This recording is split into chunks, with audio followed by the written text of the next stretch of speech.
Yo, what is going on, everyone? My name is Nick, or the Notorious Fantasy, and in today's video, we're going to be going in depth into my week number 15 tight end start or sit decisions for the 2023 fantasy football season. Inside of today's video, we're going to be going in depth through every single matchup on the week, and I'll be telling you guys whether I believe that you should be starting or sitting the tight end in all of those games. But before we get on into things, I would like to ask that if you guys are new to the channel and you do end up enjoying today's video, that you please make sure to hit that subscribe button down below. And while you're down there, whether you are new to the channel or not, please make sure that you do leave a like on today's video. It would help me out a ton. If you want to follow me on Twitter or X, please do so at NotoriousFantasy. So without further ado, let's get into my week number 15 tight end start or sit decisions for the 2023 fantasy football season. We begin with Thursday Night Football, the Los Angeles Chargers at the Las Vegas Raiders in Viva Las Vegas. Now, when it comes to Gerald Everett, originally, just a couple of seconds before I hit record, I had him listed as a sit because while he did see his highest amount of targets on the season with 8, turning that into 5 receptions for 39 yards last week, with Easton Stick under center for the rest of the season because Justin the pervert's finger is messed up, I thought that, hey, while Easton Stick might feed the ball to Everett, I just don't know how reliable that will be with Keenan Allen in the lineup. But now, Keenan Allen is out this week, so that made me do a complete and utter 180 from Gerald Everett being a sit into being a start. Now, there is definitely a solid chance that Gerald Everett is just fool's gold, right? He got his 8 targets last week, and then he goes back to getting his normal 4 or 5. Right? And even the absence of Keenan Allen doesn't do much to help him. There's also an argument to be made that maybe Keenan Allen is a certified smash Hulk style this week. So Gerald Everett's going to be listed as a start for me. He is not the most ideal start, but I think without Keenan Allen, he should at least get a solid amount of targets. Michael Mayer's a sit. There was a point in this season where Michael Mayer looked like he was going to potentially be a very fantasy relevant tight end, but that time has passed. He is now a 2 to 4 target a weak guy on an offense that sucks, so there's no need to play Michael Mayer. Next up, we move to the cold like Minnesota Vikings at the Cincinnati Bengals, the first game on Saturday, 1 p.m. Eastern Standard Time. So when it comes to the Vikings, despite the fact that the Vikings versus Raiders game last week put half of America to sleep, Hawkinson was still fine with 5 receptions on 8 targets for 53 yards. Now, 9-inch Nick Mullins is under center, not Joshua Dobbs, and I am unsure on how this will change Hawkinson's production. But what I do know is that even if me or one of you guys were the starting quarterback for the Vikings, I would still have Hawkinson ranked as a top 5 option. So again, while there might be a little bit more unknown for TJ Hawkinson this week, I definitely do believe he should still be in your lineup. Now, when it comes to Tanner Hudson, he has been a very under the radar start in my opinion. Now, the reason why I say under the radar is because no one typically has him ranked as a top 18 tight end, and he just continues to do that ever since he started to become the starting tight end on the team. He has been a top 18 tight end in 5 of 6 games. Now, he is a low volume tight end, right? I don't magically expect Hudson to get 8 to 10 targets or something straight up fucking ridiculous. And you do need to pray for a touchdown in order for him to have a really good game. But with how volatile the tight end position is, Hudson is a good bet to get you 8 to 12 points weekly. And if Browning keeps on cooking, he could outperform that. He is still a fringe start, but I definitely do like Tanner Hudson. Next up, we move to the Pittsburgh Steelers at the Indianapolis Colts, 4:30 p.m. EST on Saturday. Now, Kylen Granson has shown up 4 separate times this season as a top 14 tight end for the Colts. But every single other game, he was nowhere near the top 20. He's nowhere near the top 30. So he's either going to have a hell of a game and shock every single person or shit the bed. This week, going up against the Steelers defense, that sure, they gave up 2 touchdowns last week to Hunter Henry. I just do not feel that will be the case with Granson. He is a clear sit. Now, Pat Freiermuth saw a solid amount of targets last week against the Patriots on Thursday Night Football with 7, though he turned those 7 targets into 3 receptions for 18 yards. It did really feel like 2 weeks ago when Freiermuth was the tight end number 1 in fantasy football in Cincy that maybe he would be able to cowabunga, right? Finish finish super strong to the end of the season, but that does not appear to be the case. Freiermuth is slightly above the fringe start range just due to the fact that he is very talented, but at the end of the day, due to the situation being so dog shit with Mitch Trubisky under center, Freiermuth is not the most ideal option. Next up, we move to a matchup between the Denver Broncos and the Detroit Lions, Saturday, 8:15 p.m. EST. Now, just like the Lions offense last week, Sam Laporta shit the bed. He had just 5 fantasy points. We've come accustomed to Sam Laporta being like a 10-plus point guy every single week. So him scoring just 5 fantasy points definitely left me shook, right? He still had his 6 targets, but he only had 2 receptions for 23 yards. Now, regardless of how dog shit Sam Laporta was last week, he is still a must-start tight end in fantasy football and will be ranked inside of my top 5. Adam Troutman, the fish man, should be the starting tight end again. I know that they elevated Dulcich, so maybe Dulcich plays, but either way, whether it's Dulcich or Troutman, it doesn't fucking matter because you're not going to start him. Troutman had his second good game of the season last week in LA against the Chargers. Both games in which he had a solid game, he scored a touchdown. I get that the Lions defense is no bueno, but when you have a guy that will get like 3 targets a game, you don't even want to chance it. Next up, we move to the beginning of the Sunday slate, the Chicago Bears at the Cleveland Browns. Now, both tight ends in this matchup are going to be starts. Cole Kmet has now had back-to-back games as a top 10 tight end, and I believe that he'll be able to replicate exactly that this week. Last week up against the Lions, he had 5 receptions on 7 targets for 66 yards, with Fields looking like his old self at this point in the season. That definitely points to Kmet being a very reliable starter for the remainder of the fantasy football playoffs. As a whole, I get this Bears matchup up against the Browns. You know, that Browns defense is rock solid, but the Browns actually aren't the best up against the tight end, so at the very least, I think Kmet should be a top 12 guy. This week, David Njoku had his best game on the season last week. He was hitting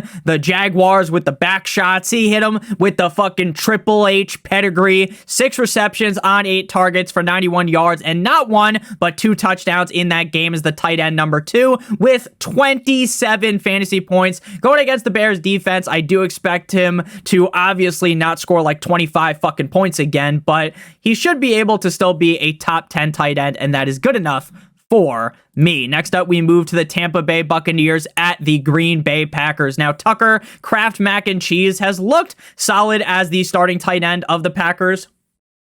Obviously, it's not like Kraft is the second Rob Gronkowski, the second coming of any great tight end in the NFL, right? He's not the next Hawkinson. He's not the next Kittle. He's not the next Kelsey, right? But he still looks decent enough to just barely crack your lineup, right? Up against the Giants, he went 4 for 4, like he was at Wendy's for 64 yards. His uptick in targets is definitely positive towards me feeling a little bit safer about him. Again, he still remains in the fringe start range, but there are a lot worse options than Tucker Kraft. Cade Otton has been one of the most reliable tight ends in fantasy football this season. Now, when I say reliable, I don't mean he's reliably a top 5, top 10 option, but reliably he gets you 9 to 12 points every single week. And again, when the tight end position is as volatile as it is this season, a lot of the times I would rather just wrap my team in that Trojan, right? And feel very confident that, hey, I'm getting these 9 to 12 points a week. Sure, it won't take me over the top, won't take me up the top ropes, hit him with an RKO 619, Rey Mysterio, anything like that, but Cade Otton is good enough to keep my head floating above water. So again, while he won't win you your week, he'll stop you from getting smoked against the Packers defense. He's a fringe start, but he is one of the safer fringe starts in my opinion. Next up, we move to the Houston Texans at the Tennessee Titans. Now, Chig has definitely seen a ramp up in terms of targets as of recently in this Tennessee Titans offense, and that is great for him, but I still don't feel very confident in Chig as he hasn't scored a touchdown all season long, and with how run heavy this offense is inside the red zone with Derrick Henry, aka Tractor Cito, it just seems like a situation that you want to avoid. Now, I understand when it comes to Dalton Schultz, he's coming back off of an injury, and that might scare people. What also might scare people is the fact that CJ Stroud will likely be on the bench, and that will mean that Davis Mills will be the starting quarterback. But based upon what we have seen this season, if Schultz is healthy enough to play, you have to play him. Now, he's missed the last 2 games with a strained hamstring, but if you guys do remember, he has been a very, very, very safe tight end this season outside the first couple of weeks. Now, again, I fully understand that a lot of games, especially last year for Davis Mills, right? He looked pretty good in 2021, then 2022, he was looking like fucking Stevie Wonder out there. I understand he's not the best quarterback on earth, but with Nico Collins most likely out, with Tank Dell definitely out, there are a lot of targets that need to go somewhere, and they could easily get force-fed down the throat of Dalton Schultz. So I won't quit on him just because the quarterback change. I still like Dalton Schultz. Next up, we move to the New York Jumbo Jets at the Miami Dolphins. If you guys have enjoyed today's video thus far, make sure you guys hit that subscribe button as well as hitting that like button down below. It would help me out a ton. So Dolphins versus the Jets, this could be a fun one. The Dolphins just absolutely threw the game away against the Titans. The Jets looking way better with Zach Wilson under center. So this is a AFC East division rivalry matchup. This could be a close game. Now, while it might be a fun game to watch on Sunday, what isn't fun is really the tight end play in this game. Durham Smythe is a 0 to 3 target guy any given week, and that is all I really need to tell you for you to know that you should not be starting him. He hasn't scored a touchdown all year and has had multiple games without a target. To me, even if Tyreek misses, there's no need to get cute and play Durham Smythe. Conklin looked his best he has in a while last week due to Zach Wilson, the MILF Hunter, being back under center, racking in 4 receptions on 6 targets for 57 yards. And while the Dolphins matchup against the tight ends, right, is actually very solid, I do just feel as though that there are a lot better options at tight end this week that I've listed as starts, kind of leaving Conklin kind of chilling in the cuck chair, right, as the odd man out. Next up, we move to the Kansas City Chiefs at the New England Patriots. Now, Travis Kelce has been in a bit of a slump recently for what you expect out of him. Now, most tight ends would kill to put up the numbers that Kelce has put up recently, but when it's Travis Kelce you're talking about, you're expecting better.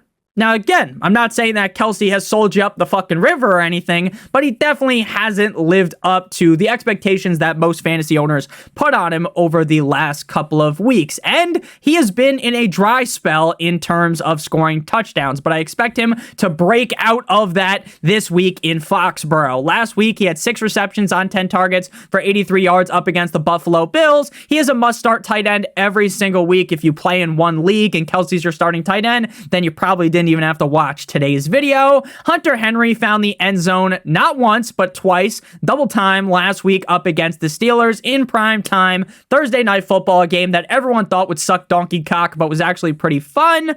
He had 3 targets in that game for 3 receptions and 40 yards with those 2 touchdowns as the tight end 4. And yes, that was fun. That was cool and all. And maybe Zappy will look to feed him more than Mac Jones did. But when push comes to shove up against a defense that's pretty solid up against the tight end in the Chiefs, I would rather just let Henry ride the pine. Next up, we move to the New York Football Giants at the New Orleans Saints. Now, there are reports that Darren Waller may be back this week for the Giants, and that could, while I know Darren Waller sucked ass this year, Darren Waller was a big fat bust, but maybe with Tommy DeVito, that he could end up as a late season league winner.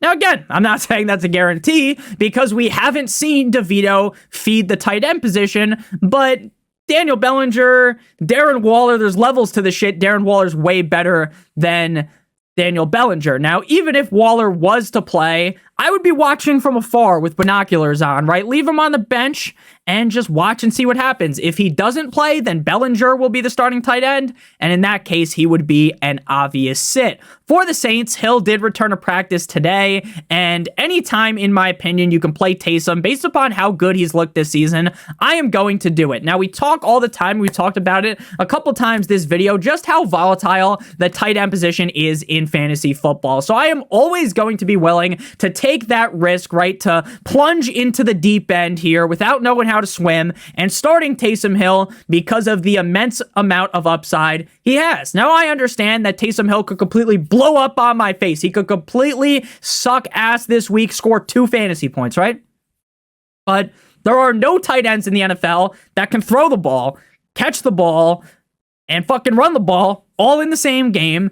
This guy could get 3 touchdowns, 1 passing, 1 receiving, 1 rushing touchdown, right? Now, again, I'm not trying to give him the gawk 9,000 special here, right? I don't need to do that. Everyone knows how good Taysom Hill can be. We also understand how risky he is. But for me, in the fantasy football playoffs, most of the time, I'm willing to take that risk, right? You need to win. So instead of wrapping a condom around my team, I'm going to play Taysom Hill, who I think could be the tight end 1 any given week. Then we got another tight end in New Orleans, and that's Juwan Johnson. Now, despite the absence of Taysom Hill, Juwan Johnson's thrown on the invisibility cloak and has completely disappeared, right? He's put that fucking paint on him like PETA in the Hunger Games. He's disappeared, man. I still think Juwan is talented, but talent doesn't always mean you get fantasy points, right?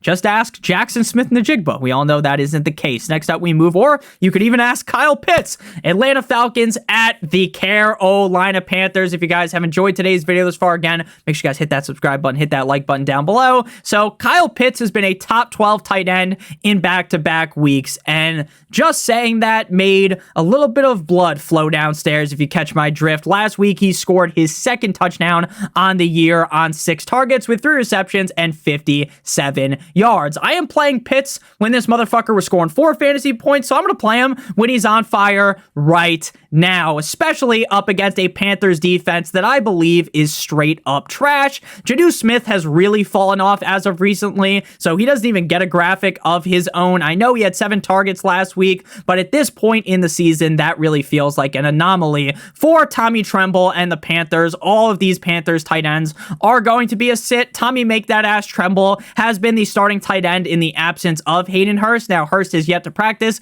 this week, and after being diagnosed with a terrible thing, post-traumatic amnesia a bit ago after that crazy hit he took all those weeks ago, I don't think he'll play on Sunday. Now, there are reports that he's trying to come back, so, come back at your own pace. If you need to come back, I'm not a fucking doctor. I don't pretend to be one. So, regardless of who the starter is, though, even if it's Hayden Hurst, with how dog shit this offense is, you just can't start them. Next up, we move to the start of the 4 o'clock slate. And before we break down the 4 o'clock slate, then Sunday Night Football, then Monday Night Football, I would like to give you guys a quick word for our friends and our sponsor over at Underdog Fantasy.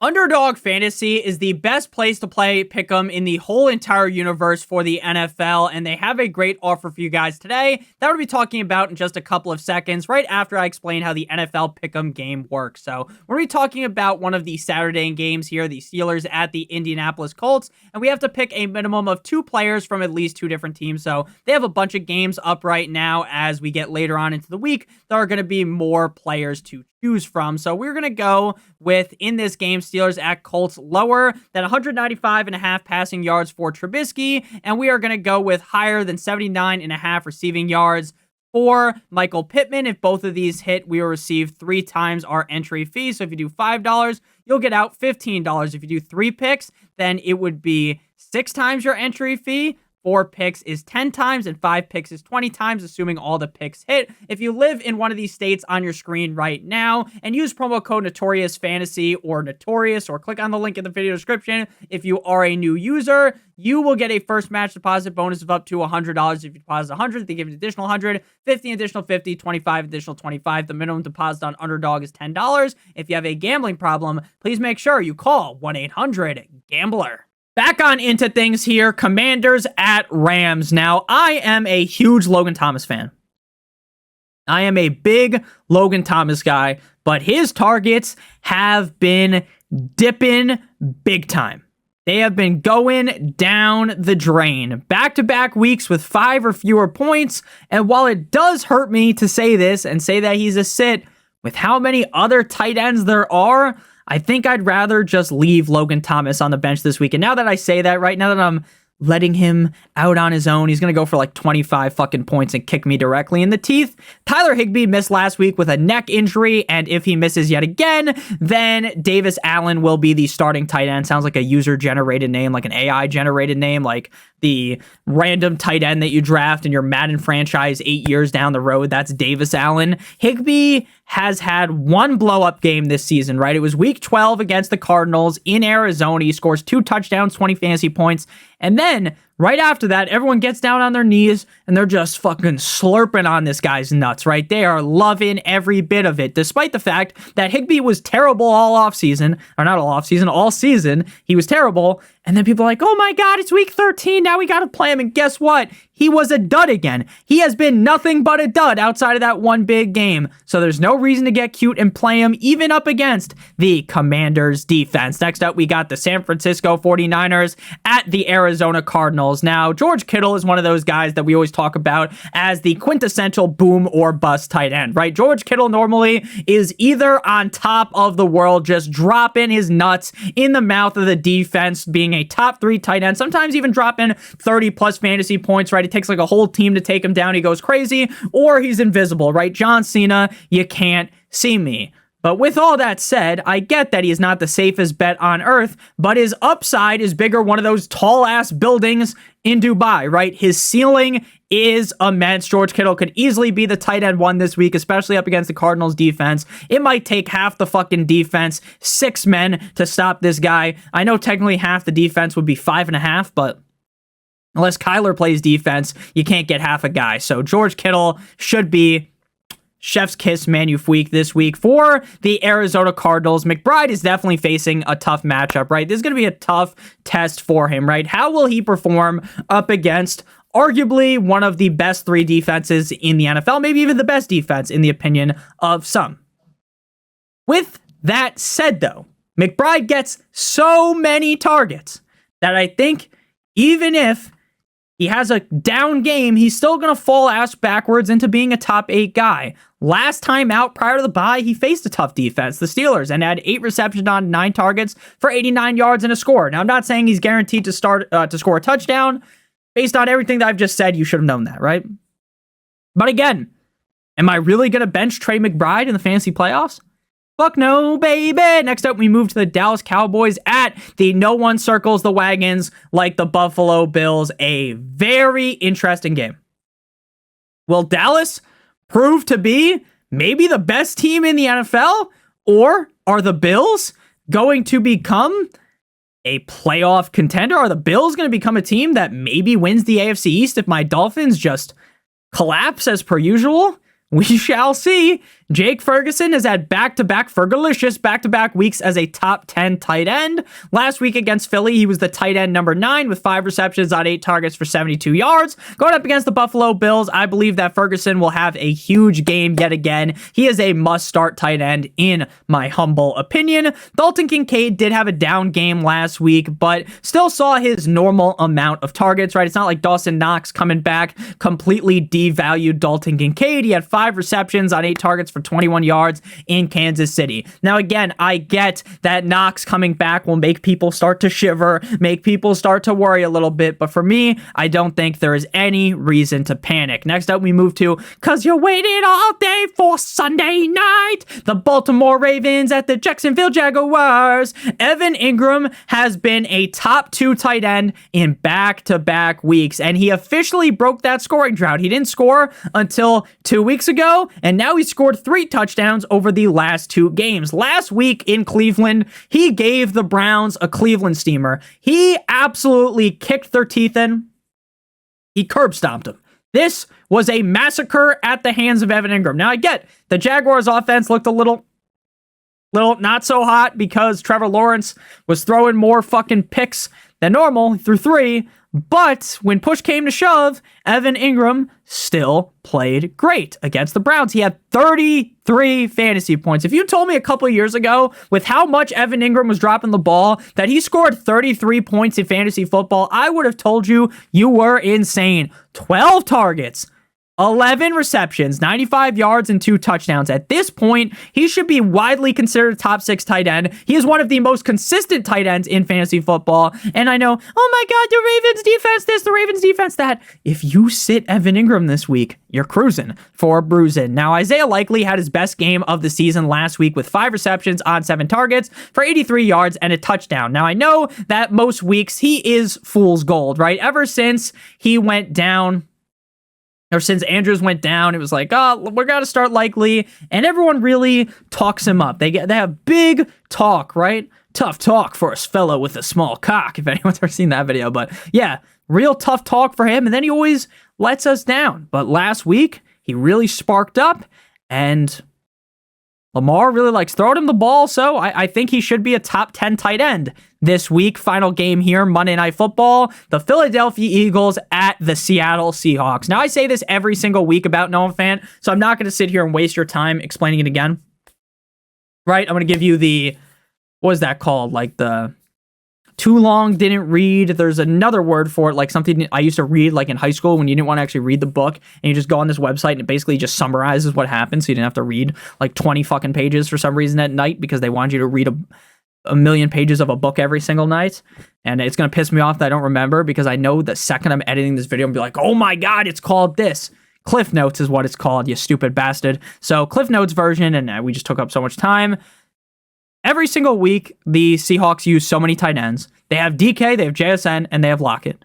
Fant is basically just iced out of touches, so he's a sit. Dallas Goedert was underwhelming in his game back, but that has been the story of Dallas Goedert's season. Underwhelming, not living up to expectations, really. So 4 receptions on 4 targets for 30 yards. Again, I'm not going to slander him. He's still on one of the better offenses in the NFL. He's still the starting tight end on that team. So you got to rank him as a top 18 guy. But since he's been a letdown all year long, I just can't rank him very high. So thank you guys all so much for watching. If you did end up enjoying today's video, please make sure you hit that subscribe button down below, as well as hitting that like button. It would help me out a ton. If you want to follow me on Twitter or X, please do so at NotoriousFantasy. If you want to check out my Patreon, it's got my weekly rankings on there. That'll be posted tomorrow on Thursday. I also answer every question that is posted on there, either DM to me or on the question thread. So make sure you guys check that out. Link in the video description for $7.50. Check out one of the videos on your screen right now if you haven't seen them already. Again, love you guys all so much. See you guys tomorrow. As always, good boy.